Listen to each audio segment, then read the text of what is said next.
So students, in this video we will start from this page. What a sad sight.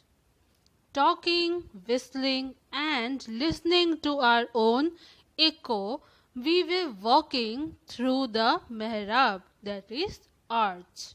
There is an arch, from there they were walking. By whistling, shouting, talking, listening to each other, means enjoying themselves. Sridhar, oh, the breeze feels so cool in this tunnel. Shalja, it was written the soldiers stayed here. Sridhar, see this board, but look what the wall is like. Shalja, oh, think how this wall has seen thousands of years go by. It has seen kings and queens, horses and elephants, war and peace. But we have spoilt it in just few years. Kalyani, I don't understand. What kind of fun do people get in writing their names all over the place like this? So actually the monumental walls, the walls of that monument, that fort, was filled up with writings. The writings that people usually go write for fun, which is illegal, which is not in the law. You cannot just write on any wall, specifically not on any hereditary wall. Any wall which is a heritage or a monument or have a hereditary symbol of India, like the fort, the palaces, they are the heritage of India. Nobody can write on the walls of it because we need to preserve our heritage, our culture. And if people write on it, if people make it spoiled, then it is our loss. Now here again it is told, suppose imagine you all are doing a play in your class and you all are doing the play by playing the roles of the king and queens of that time. How will you preserve your palace? What will you feel if you were in their place? If you see your palaces ruined like this, spoilt like this, will you feel good? No, not at all. Like suppose the craftsmen who are working on the walls of the palace or the fort, what will you tell them? The beautiful carpet and curtains and fountain on the terrace, suppose and imagine it is in there, you are there, what will you feel? Now let's come to the next part, going to the museum. After seeing Golconda, the children also went to a museum in Hyderabad. Many old items are kept there. Many things were found when the place around Golconda was dug, like pots, jewelry, sword, etc. Shalja, oh, why are these broken pieces of pot kept in the almirah? See that small plate made of bronze? That blue piece seems to be made of ceramic, that is clay. Didi, it is through all these things that we come to know how people of those times lived, what they used and what things they made. If all this would not have been kept here, how would you know so much about those times? So museums are also very much important because they preserve the knowledgeable things, the hereditary things in the museum, in their almirahs, and from those things we know about that period, that time of the humankind when their culture and their world was so different from ours. So it is preservation in a different way. Like when you go into a museum, you will see so many things. Now the question for you to answer, you have to answer these questions in your own words. After listening to the videos and after reading the whole chapter, the questions are, What kind of pots have you seen around you? Try to find out from your grandparents about the other kind of pots and pans they used in their time. Have you ever been to some museum or heard about it? What all things are there in a museum? Like if you have visited a museum, you will know that what are the things that are there in the museum, why they are so important.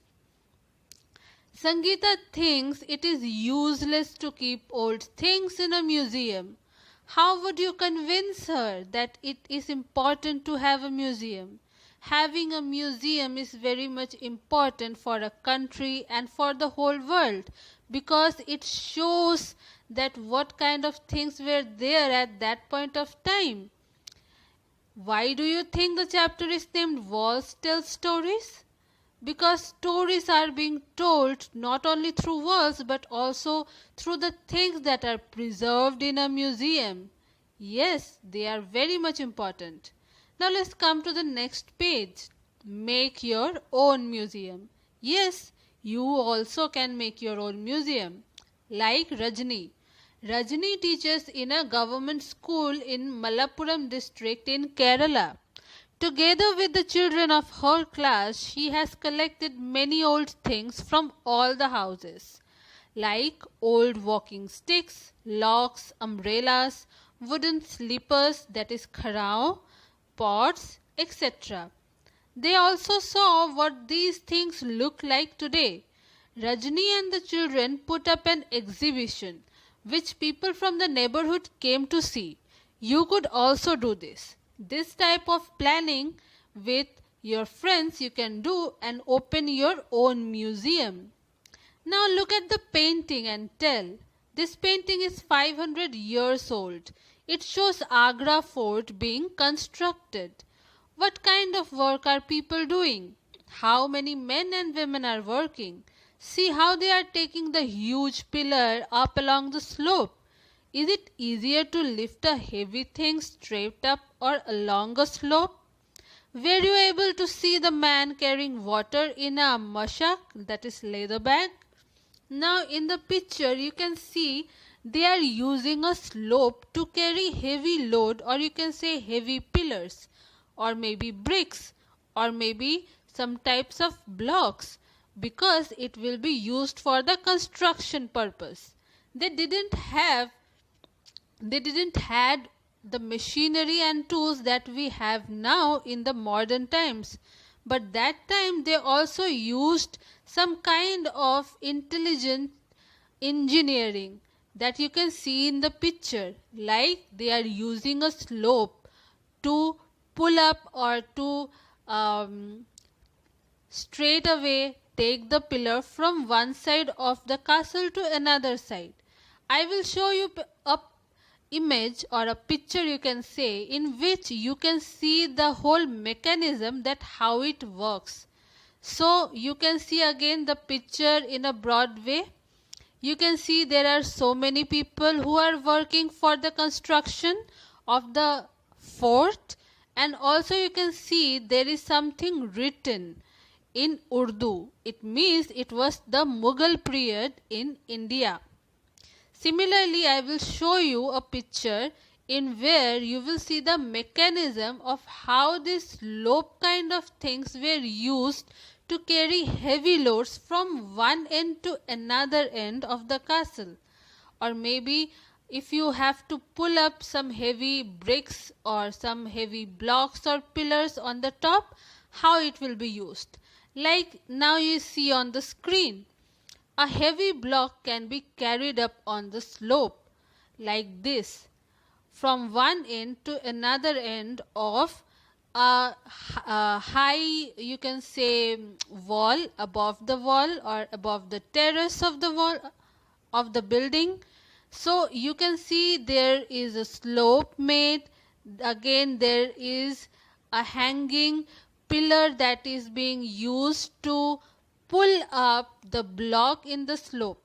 So if you just take the block from downside to upside just by pulling without the slope, it will be nearly impossible to pull up by few people. You will need the strength of 100 or more people to pull it up. But with a slope, it is easier to pull up. And you can see the mechanism they used to do, like the worker at one end, the platform at one end, and there is a log attached with a rope of with the block. So the block is tied up with a rope, and that rope has been tied up with that log of wood. Now here I will be showing you few engineering marvels, means the fantastic engineering and architectural pieces of heritage in India. I will be showing you few, I will be naming few, means few name I will tell you and few name I will not tell you. So those few names you have to tell me. So first picture I will show you, that first picture, where it is and what is the name of that heritage I will tell you. Like this one. This is Chand Bauri. Now where it is, you tell me. Now Chand Bauri, as you can see, the architect and the engineering by which it is built is so intricate, means it is so beautiful, minutely done work. The work is so perfect, like from every angle if you see, everything, every brick and every inch of it is perfectly done. So at that time of the period when India was not this much developed and we didn't have so many machinery and so many instruments, that time India had so much talent also, just like today. Now this one is the Hawa Mahal, that is in Jaipur, Rajasthan, India. You must have seen this in some places. You must have visited it physically. Many of you have seen the pictures, or maybe you have seen it in TV or movies also. So this is Hawa Mahal. This is also the architectural engineering marvel of India, because there are so many windows. And why it is called Hawa Mahal? Because of the windows. It is also known as the Palace of Winds, because of the windows. Now here are the temples, and these temples are known as a name, a particular name is given to this kind of temples, and you can see that how beautifully these are structured and constructed.